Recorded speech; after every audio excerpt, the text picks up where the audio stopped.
উট বাংলার সংস্কৃতি, ইতিহাস এবং অর্থনীতির সাথে ওতপ্রোতভাবে জড়িয়ে রয়েছে।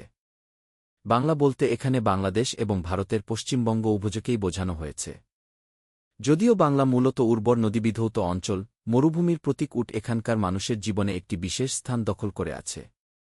বাংলায় উটের উপস্থিতি এই প্রাণী এবং এদের উপর নির্ভরশীল মানুষের অভিযোজন ক্ষমতারই প্রমাণ। ঐতিহাসিকভাবে উট বাংলার স্থানীয় প্রাণী নয়।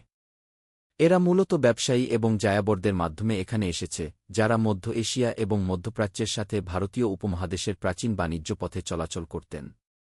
সময়ের সাথে সাথে উট বাংলার অর্থনীতির একটি গুরুত্বপূর্ণ অংশ হয়ে উঠেছে, বিশেষ করে পশ্চিম বাংলা এবং বাংলাদেশের কিছু শুষ্ক অঞ্চলে। এদের ব্যবহার হতো পরিবহন, কৃষিকাজ এবং এমনকি যুদ্ধের সময়ও। গ্রামীণ বাংলায় উট মূলত বোঝা বহনের কাজে ব্যবহৃত হতো। দীর্ঘ দূরত্বে ভারী বোঝা বহনের ক্ষমতার কারণে এরা শস্য, কাপড় এবং অন্যান্য পণ্য পরিবহনে অত্যন্ত গুরুত্বপূর্ণ ভূমিকা পালন করত। কৃষকরা উট দিয়ে জমি চাষ করাতেন এবং কূপ থেকে জল তোলার কাজেও এদের ব্যবহার করতেন। উটের কম খাদ্য ও জলে টিকে থাকার ক্ষমতা গ্রামীণ জীবনের চ্যালেঞ্জিং পরিস্থিতির সাথে মানিয়ে নিতে সাহায্য করত। উট বাংলার সংস্কৃতিতেও একটি বিশেষ স্থান দখল করে আছে।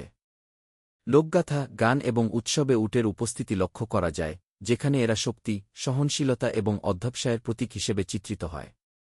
বিভিন্ন মেলা এবং উৎসবে উটের দৌড় এবং উটের নাচ জনপ্রিয় আকর্ষণ হিসেবে ব্যবহৃত হয়, যা দূরদূরান্ত থেকে মানুষকে আকর্ষণ করে।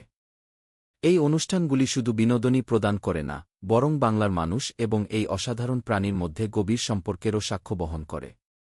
শহরাঞ্চলে, বিশেষ করে কলকাতার মতো বড় শহরে, উটের ব্যবহার কিছুটা ভিন্ন রূপ নিয়েছে।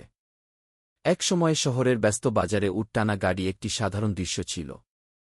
তবে আধুনিকায়ন এবং যানবাহনের প্রসারের কারণে শহরাঞ্চলে উটের উপস্থিতি এখন অনেক কমে গেছে। তবুও অনেক বাঙালির হৃদয়ে উট একটি বিশেষ স্থান দখল করে আছে। তবে বাংলায় উটের অবস্থান নিয়ে কিছু চ্যালেঞ্জও রয়েছে।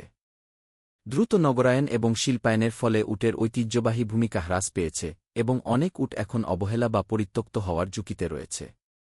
এছাড়াও পর্যাপ্ত পশুচিকিৎসা সুবিধার অভাব এবং তাদের প্রাকৃতিক আবাসস্থল সংকুচিত হওয়ার কারণে তাদের অবস্থা আরও খারাপ হয়েছে। বিভিন্ন সংগঠন এবং প্রাণী কল্যাণ সংস্থা এই সমস্যাগুলি মোকাবেলা করার এবং এই মহান প্রাণীদের কল্যাণ নিশ্চিত করার জন্য কাজ করছে। উপসংহারে বলা যায়, উট বাংলার সহনশীলতা এবং অভিযোজন ক্ষমতার একটি স্থায়ী প্রতীক। এই অঞ্চলের অর্থনীতি, সংস্কৃতি এবং জীবনযাত্রায় তাদের অবদান অপরিসীম, এবং তাদের উপস্থিতি বাংলার মানুষের জন্য অনুপ্রেরণার একটি উৎস হয়ে রয়েছে।